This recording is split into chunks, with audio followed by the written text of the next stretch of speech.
mà mới còn ngon mà đòn so con môi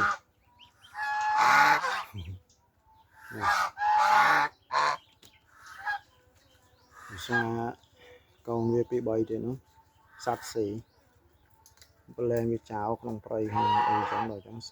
sạch như nó sao nó cả đó nhiều rồi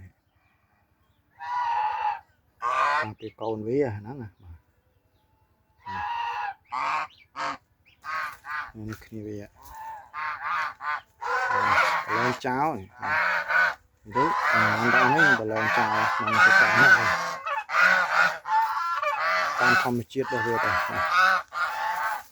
ô tới rồi tao làm ở đây đấy nè mà troll bên prey